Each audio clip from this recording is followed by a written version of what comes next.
Monsieur le maire Rousset, Ariel Veil, et ma chère collègue adjointe à la maire de Paris, Véronique Levieux. Mesdames et messieurs les représentants de l'ambassade d'Espagne en France, chère Zoraida Irosa Valdizan, cher Juan Francisco Colomina, cher Ignacio Diaz de la Guardia Bueno, Monsieur le Président de l'Amicale des Anciens Guerrieros Espagnols en France, effectivement, cher Henri Fareni, avec qui nous avons beaucoup fait de choses, Mesdames, Messieurs, chers amis, tous les représentants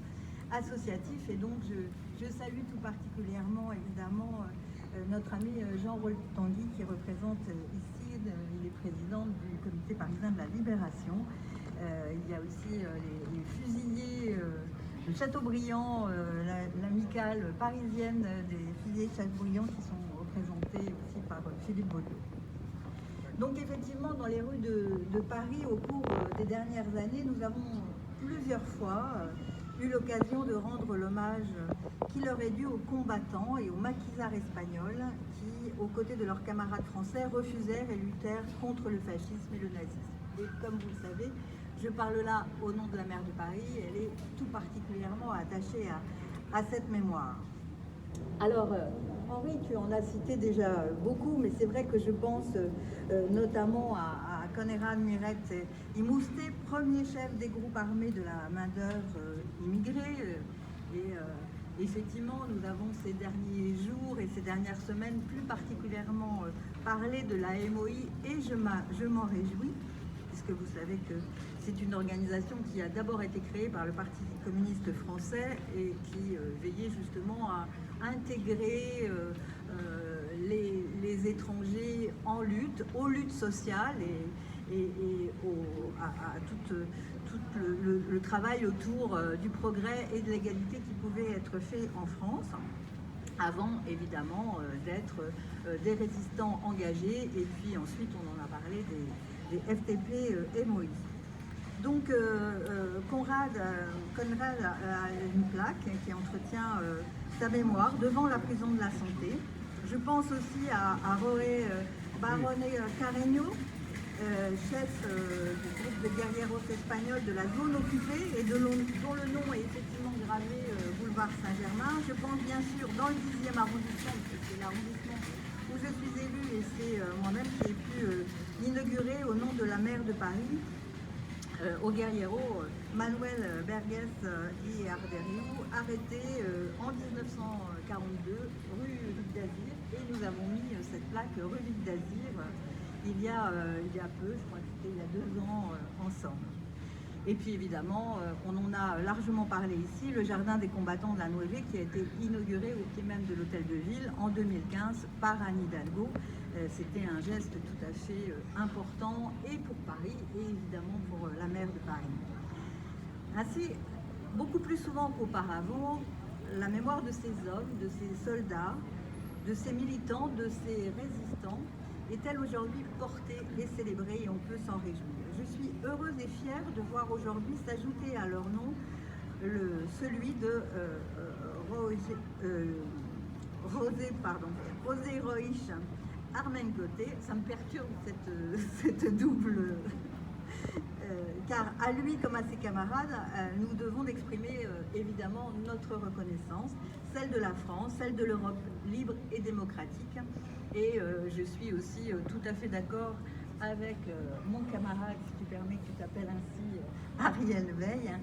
sur le fait qu'il est une belle chose d'avoir fait entrer le couple Manouchian et Missak et Méliné l'accompagnant, mais évidemment c'est tous les étrangers dans la résistance, tous ceux qui ont donné leur vie pour la France, qui doivent évidemment avoir notre reconnaissance. À travers cet archipel donc, de mémoire, dans les rues et sur les immeubles de Paris, c'est ainsi une vraie épopée que nous faisons revivre. Celle, dira Malraux, de ces Espagnols qui virent disparaître les leurs dans la brune crevée d'obus et roussie de flammes. Celle de ces républicains qui, après la victoire de Franco, connurent l'exode, connurent l'exil, connurent l'incarcération en France, il faut bien le rappeler, celle de ces militants communistes, anarchistes, socialistes, francs-maçons, qui luttèrent sans relâche contre le fascisme, contre le nazisme et contre l'oppression. Et je veux en profiter pour saluer la présence des représentants de la Grande Loge de France. Ces hommes ne se battaient pas pour défendre leur patrie, leur pays, leur clocher, leur maison, leur famille. Ces hommes se battaient pour leurs idées, pour un idéal commun et universel, la liberté. La tragédie qu'ils ont vécue au cours des années sanglantes de la guerre d'Espagne n'était hélas que le prélude de la déflagration mondiale, on le sait, qui allait briser l'Europe et l'humanité tout entière. Les 600 000 morts de cette guerre civile ne furent que les premiers d'une hécatombe qui compta 40 millions de victimes, et la chute de Madrid en mars 1939 n'a fait que précéder celle de Varsovie, d'Amsterdam, de Paris, d'Athènes ou de Rome. Lorsque la France est tombée sous les coups de ses ennemis, la fraternité d'armes qui s'était créée entre les volontaires français des brigades internationales, et évidemment on pense à ton père, à Henri Roltangui, et les guerrieros espagnols dans les rues de Guadalajara, de Teruel ou de Barcelone se renouvela par la mobilisation des combattants espagnols aux côtés des résistants français, dans les maquis, le long des voies ferrées, au sein des forces françaises libres et jusqu'à la délivrance finale. Ce compagnonnage, forgé dans le sang, cette amitié nouvelle, durable, cimentée dans la tourmente et sans cesse renouvelée depuis entre nos deux pays, nous ne devons pas l'oublier d'un côté comme de l'autre. Nous ne devons pas oublier tous ceux qui tombaient, qui donnèrent leur force, leur courage, leur sang et leur vie pour libérer notre pays de l'Europe, du fascisme, de l'antisémitisme et de la folie totalitaire nazie. Nous ne devons pas l'oublier, d'autant plus aujourd'hui, comme vous le savez, où l'Europe entière et nos pays respectifs sont en proie à des tendances, disons, extrémistes, en passe de ramener de sinistres mémoires, et puis également une certaine réécriture de l'histoire, comme tu l'as si bien dit, Henri. Donc, Jorge Roig Armengote, d'un âge déjà mûr, lorsqu'éclata la guerre d'Espagne,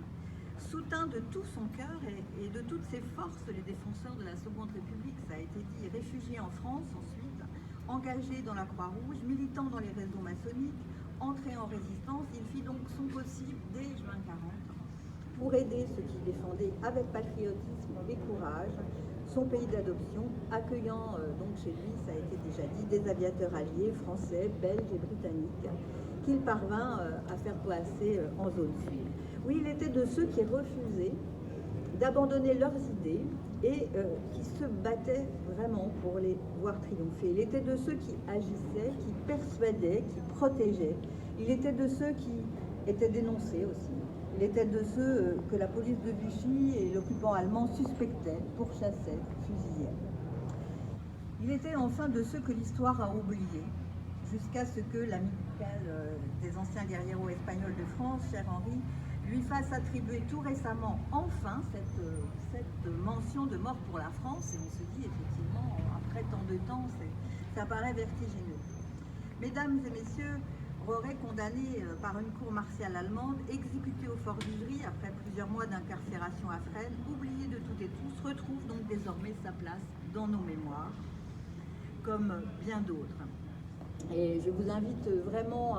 à approfondir cette mémoire, puisqu'effectivement il y a ce livre d'Henri, il y a de plus en plus d'écrits,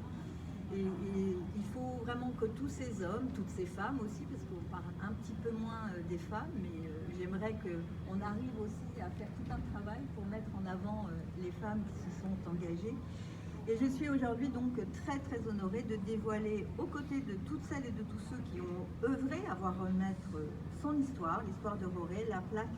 qui rappelle sa vie, qui rappelle son passage, qui rappelle son héroïsme et qui nous appelle aussi à nos devoirs aujourd'hui de citoyens engagés pour la liberté, pour la fraternité et pour la République. Je vous remercie.